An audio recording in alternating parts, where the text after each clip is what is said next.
Ram Ram ji. Hindenburg की एक report आती है 24 जनवरी को। उस रिपोर्ट के बाद अडानी समूह जो है, उसकी कंपनियां जो हैं, शेयर उनके लगातार गिरते जा रहे। क्या पूरा मामला है? क्या 80,000 करोड़ के कर्ज में डूबा अडानी यदि देश छोड़ करके भाग गया तो देश में क्या हो जाएगा? जी हाँ, अडानी ने देश के बैंकों का इतना कर्जा लिया है कि उस कर्जे से पूरे श्रीलंका की अर्थव्यवस्था सुधर सकती है। तारीख है 24 जनवरी। 24 जनवरी 2023 को अमेरिका की एक रिसर्च फर्म है जिसका नाम है हिडनबर्ग। हिडनबर्ग एक रिपोर्ट प्रस्तुत करती है और इस रिपोर्ट के अंदर यह बताती है कि अडानी ने जो है कॉरपोरेट इतिहास का सबसे बड़ा फर्जीवाड़ा किया है, सबसे बड़ा फर्जीवाड़ा करने का काम किया है। और इस रिपोर्ट के बाद आप यकीन मानिएगा कि जो गौतम अडानी, जो कभी दुनिया के तीसरे नंबर के सबसे अमीर व्यक्ति थे, वो अमीरों की लिस्ट में, अरबपतियों की सूची से टॉप 20 से भी बाहर हो गए हैं। और पिछले 10 दिनों के अंदर उनका जो घाटा है वो 10 लाख करोड़ से अधिक का हो गया। इसको और आसान भाषा में समझने का काम करिएगा। भारत का जो रेल बजट जो है, इतना घाटा हुआ है अडानी को पिछले 10 दिनों में कि भारत का जो रेल बजट जो है उसके 5 गुना बराबर, यानी जितना रेल बजट है उससे 5 गुना अधिक घाटा हुआ है। भारत का जो 2023-24 का रेल बजट जो है वो 2.40 लाख करोड़ का है और घाटा जो हुआ है अडानी को वो 10 लाख करोड़ का हुआ है। इसको और आसान भाषा में समझने का काम करिएगा। भारत का कुल बजट जो 2023-24 का भी हाल ही में निर्मला सीतारमण वित्त मंत्री ने प्रस्तुत किया है देश की संसद के अंदर, वो 45.3 लाख करोड़ का है। और उसका लगभग 1/4 हिस्सा जो है, यानी 10 लाख करोड़ रुपए जो है, इतना घाटा अडानी समूह को हो गया उस रिपोर्ट के आने के बाद। ये पूरा मामला क्या है, विजुअल के जरिए आप देखने का काम करिएगा। उससे पहले खबर आई है, ये जो एसबीआई बैंक जो है, भारत का सबसे बड़े बैंकों के अंदर इसकी गिनती होती है। एसबीआई बैंक ने पहले 21,000 करोड़ का जो था लोन दिया था अडानी की कंपनी को। ये ताजा ट्वीट है 3 फरवरी 2023 का। और इसके अंदर जो एसबीआई के चेयरमैन दिनेश खारा है, उन्होंने कहा है कि अडानी समूह की कंपनियों को एसबीआई ने 27,000 करोड़ रुपए का और कर्ज देने का काम किया है। पता नहीं है पहले वाला 21 में जोड़ के किया है या फिर अलग से किया, ये बात कंफर्म नहीं, लेकिन ताजा ट्वीट के अनुसार 21,000 करोड़ का पहले कर्जा था और अभी जो है 27,000 करोड़ रुपए जो है और देने का काम अडानी समूह की कंपनियों को कर दिया। अब आपके मन में एक प्रश्न होगा कि हिडनबर्ग है क्या, ये मामला क्या है हिडनबर्ग, जिसकी रिपोर्ट के बाद तहलका मचा हुआ है। दरअसल ये सबसे पहले हिडनबर्ग जो नाम जो है, ये साल 1937 के अंदर एक जर्मन एयरशिप थी, वो हवा से जो है नीचे गिर गई थी और उसके अंदर लगभग 35 यात्री मारे गए थे।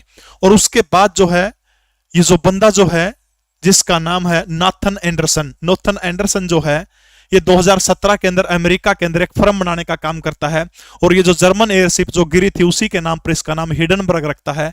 और नॉर्थन एंडरसन का ऐसा मानना है कि जो 1937 के अंदर जो जर्मन एयरशिप गिराई गई थी, अपने आप नहीं गिरी थी। इसी तरह से ये जो शेयर बाजार के अंदर जो फ्रॉड होता है, ये मैन मेड है, यानी मानव के द्वारा निर्मित है, ऐसा माना जाता है। नॉर्थन एंडरसन जो फाउंडर हैं हिडनबर्ग के, वो अमेरिका की एक यूनिवर्सिटी है, वहां से इंटरनेशनल बिजनेस के अंदर उन्होंने ग्रेजुएशन करने का काम किया है। और 2017 के अंदर एक कंपनी बनाई जिसका नाम हिडनबर्ग रिसर्च, ठीक है। ये एक क्या है, निवेश फर्म है जो न्यूयॉर्क शहर के अंदर है। नॉर्थन एंडरसन ने इस कंपनी की स्थापना की थी। फर्म अपनी वेबसाइट के माध्यम से शेयर बाजार में होने वाली धोखाधड़ी जो है उसको बाहर निकालने का काम करती है। आपको बात समझ में आ गई? यानी ये काम क्या करती है, जो शेयर बाजार के अंदर जो भी गफलत होती है उनको बाहर निकालने का काम ये फर्म करती है। जरा और मामला देखिएगा आगे क्या है। ये गौतम अडानी है, एशिया पूरी दुनिया के तीसरे नंबर के अरबपति थे। और ये नॉर्थन एंडरसन है जिसकी रिपोर्ट के बाद जो है अडानी को है संभलना बड़ा मुश्किल हो चुका है अडानी के लिए। अगला एक फोटो देखिएगा, बिल्कुल टॉप 20 की जो लिस्ट जो है उससे अडानी जो है बाहर हो गए हैं। ये देखिएगा, अडानी नीचे गिरे हुए हैं, प्रधान सेवक नरेंद्र मोदी इनको पकड़े हुए। ये कार्टून है और ये रुपया कहता कि इतनी तेजी से तो मैं भी नहीं लुढ़का जितनी तेजी से आपके शेयर जो है वो गिरते जा रहे हैं। अब एक बात को समझने का काम करिएगा कि ये जो अडानी साहब जो हैं, 30 मार्च 2014 की अगर मैं बात करूं, ठीक है, 30 मार्च 2014 याद करिएगा। 30 मार्च 2014 को भारत के प्रधानमंत्री हैं मनमोहन सिंह, ठीक है। 1932 के अंदर पाकिस्तान के गुहा के अंदर जिनका जन्म हुआ था, उस समय भारत के प्रधानमंत्री हैं मनमोहन सिंह। और इनकी जो संपत्ति 30 मार्च 2014 को वो है 5.10 अरब डॉलर, ठीक है। 5.10 अरब डॉलर जो है ये संपत्ति है कब की है? 2014 की। अब याद करिएगा 26 मई 2014 को नरेंद्र दामोदर दास मोदी भारत के 14वें प्रधानमंत्री के रूप में शपथ लेते हैं और उसके बाद इनकी जो कमाई तेजी से बढ़ती चली गई। साल 2023 में हिडनबर्ग की रिपोर्ट आने से पहले जो संपत्ति का अनुमान लगाया जा रहा था अडानी का, वो था 90.1 अरब डॉलर, 90.1 अरब डॉलर। यानी समझने की कोशिश करिएगा आप लोग इस चीज को, यानी जो 2014 में संपत्ति 5.10 अरब डॉलर थी, वो नरेंद्र मोदी के शपथ लेने के बाद में 2023 के अंदर 90.1 अरब डॉलर हो गई और इसमें से 10 लाख करोड़ का घाटा पिछले 10 दिनों के अंदर जो है लग चुका है किसको? अडानी साहब को। अगली फोटो देखिएगा, ठीक है। बिल्कुल, अडानी जो ग्रुप जो है इसने भारतीय बैंकों से बहुत सारा कर्जा उठाया है। एसबीआई का मैंने जिक्र किया था, हिंदुस्तान की रिपोर्ट है 21,000 करोड़ का कर्जा जो है एसबीआई से लिया है। अब आपके मन में एक प्रश्न होगा कि अडानी ने ऐसा क्या घोटाला किया है?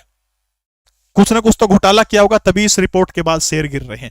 दरअसल गुजरात के अहमदाबाद के एक सामान्य परिवार में 24 जून 1962 को जन्मे गौतम अडानी, जो कभी स्कूटर पर चलते थे, उसके बाद मारुति 800 से चलने लगे। आज उसके पास में परिवार के जितने लोग हैं सारे के सारे लोग प्राइवेट जेट से चलने का काम करते हैं, यानी खुद के विमान से चलने का काम करते हैं। इनके छोटे भाई है जिनका नाम है राजेश अडानी। राजेश अडानी 2 बार टैक्स चोरी के मामले में पकड़े जा चुके हैं, गिरफ्तार हो चुके हैं। इनके एक रिश्तेदार है समीर बोरा, वो ऑस्ट्रेलिया में अडानी समूह का काम देखते हैं, वो भी टैक्स चोरी के आरोप में पकड़े जा चुके हैं। अब जो मेन जो मामला है वो है गौतम अडानी के एक बड़े भाई है जिनका नाम क्या है? विनोद अडानी, ठीक है। और ये जो विनोद अडानी जो है, इस बंदे ने क्या किया? एक देश है जिसका नाम है मॉरिशस, ठीक है। इस मॉरिशस देश के अंदर 38 फर्जी कंपनियां तैयार कर दी इस बंदे ने, ठीक है। समझने की कोशिश करेगा इस घोटाले को, मैं बिल्कुल देसी अंदाज में समझाने की कोशिश करूंगा आपकी। इस बंदे ने क्या किया? 38 फर्जिया कंपनी मॉरिशस के अंदर तैयार कर दी, ठीक है। अब अडानी समूह की कोई भी कंपनी शेयर बाजार के अंदर जो है अपने शेयर जारी करती है, ठीक है। जो शेयर जो जारी करती है, ठीक है, शेयर ये शेयर हो गया, इसको जारी करने का काम कर दिया। अब उन शेयरों को मॉरिशस की जो 38 कंपनियां जो है ये ऊंचे दामों के ऊपर खरीदने का काम करती है, ठीक है। अब एक रिपोर्ट के अंदर मैंने पढ़ा था इन 38 कंपनियों में तो बहुत सारी कंपनियों की वेबसाइट तक नहीं है, फर्जी एड्रेस है। यानी शेयर मान लीजिए 200 रुपए का शेयर जारी कर दिया और उसी शेयर का ऊंचे रेट के ऊपर 1000 रुपए में उस शेयर को ले लिया। उदाहरण के तौर पर मैं आपको बता रहा हूं, यानी उस शेयर की कीमत बहुत ज्यादा बढ़ा करके खरीदने का काम कर लिया। किसने? विनोद अडानी ने। विनोद अडानी कौन है? गौतम अडानी का बड़ा भाई है। अब इससे क्या होगा कि भाई 200 का शेयर रिलीज हुआ है, 1000 में तुरंत बिक गया हाथों हाथ। अब इससे क्या होगा? जो कंपनी जो है अडानी समूह की, उसकी वैल्यू जो है बहुत ज्यादा बढ़ जाती है अब यहां पर। अब उसी वैल्यू को दिखा करके अडानी समूह क्या करता है? भारतीय बैंकों से लोन लेने का काम करता है और वो लोन 21,000 करोड़ का किसने दिया है? एसबीआई ने दिया है। और इसलिए बैंकों के सिट्टी पिट्टी गुम है। एसबीआई के जो शेयर जो है इस रिपोर्ट के आने के बाद 11% तक डाउन में आ चुके हैं, 11% तक। यानी ये जो पूरा का पूरा फर्जीवाड़ा है सिर्फ कागजों में किया गया है, कागजों में कंपनियों की वैल्यू बढ़ा दी गई है, ओवर वैल्यू कर दिया गया शेयरों को। मॉरिशस नहीं, संयुक्त जो यूएई जो है, यूएई के अंदर यानी जो टैक्स हेवन कंट्री जो है वहां पर कंपनियां खोली गई फर्जी, इन शेयरों को ऊंचे भाव में उठाया गया। बाद में भारतीय कंपनियों से, भारतीय बैंकों से 80,000 करोड़ का जो है क्या किया गया? लोन लेने का काम किया गया। और जो भारतीय बैंकों का कर्ज है वो टोटल कर्ज का लगभग 38% कर्ज है टोटल, यानी जितना अडानी ने कर्ज लिया भारतीय बैंकों से वो 38% है। टोटल 7 कंपनी जो है जो लिस्टेड है, बड़ी बड़ी कंपनियां अडानी ग्रुप की, उनके 85% शेयर जो है वो ओवर वैल्यूड है। ओवर वैल्यूड का मतलब क्या है? जब आंतरिक मूल्य जिस शेयर का होता है, आंतरिक मूल्य से अधिक मूल्य पर उसको बेचा जा रहा है। यानी मैंने एग्जांपल दिया था 200 रुपए के शेयर को 1000 रुपए के शेयर बता करके उसके ऊपर बिजनेस करने का काम किया जा रहा है। अगली रिपोर्ट आप देखिएगा, 85% से ज्यादा ओवर वैल्यूड कंपनियां हैं, हिडनबर्ग का ऐसा कहना है। यानी फर्जीवाड़ा 85% से अधिक है, इसलिए इतिहास का सबसे बड़ा फर्जीवाड़ा इन्होंने कहने का काम किया है। 80,000 करोड़ जो है अभी आरबीआई ने इसके ऊपर सूद लेने का काम किया है। आरबीआई ने जो है रिकॉर्ड मांगा है भारतीय बैंकों कि आपने कितना कितना कर्जा देने का काम किया है। अब ये जब रिपोर्ट आई, रिपोर्ट के बाद अडानी समूह जो है उसने काम किया है। अडानी समूह ने क्या काम किया है कि इसको भारत की अस्मिता के ऊपर हमला बताया है कि यह काम गलत किया गया है, झूठ है प्रॉपर तरीके से। लेकिन झूठ जो है बाजार में ज्यादा लंबे समय तक नहीं बिकता है। कुछ तो कारण रहा होगा कि 3500 रुपए का शेयर अडानी के कंपनी का आज 1000 रुपए में भी खरीदने वाला कोई व्यक्ति नहीं है। अगर अडानी इस स्थिति में देश छोड़कर भाग गया तो क्या होगा, सोचिए। देश की जो अर्थव्यवस्था जो है लगभग 50-51 ट्रिलियन डॉलर की अर्थव्यवस्था, उसमें से 3% कर्ज जो है अकेले अडानी के पास है। घोर संकट आ जाएगा देश के अंदर। या मैं कहने की कोशिश करूं, इतना कर्जा इस देश के जितने हाईवे हैं, नेशनल हाईवे हैं, जितने सरकारी हॉस्पिटल है, जितने सरकारी स्कूल है, वो सारे के सारे दोबारा गिराकर नए बनाए जा सकते हैं। अडानी साहब भारत की अस्मिता के ऊपर हमला बता रहे हैं, लेकिन कुछ भी हो, जो काम भारत की SEBI, security exchange board of India, जिसका काम शेयर बाजार को नियंत्रित करने का होता है, आरबीआई जो बैंकों के ऊपर निगरानी रखता है, सीबीआई जो है, जो काम आरबीआई सेबी सीबीआई को करना था, वो काम एक विदेशी फर्म ने करके दिखा दिया है। आपका क्या मानना इस मामले के अंदर, आप लोग कमेंट जरूर करिएगा। दोस्तों, ये कहानी कैसे लगी आप कमेंट जरूर करें। जय हिंद, भारत माता की जय।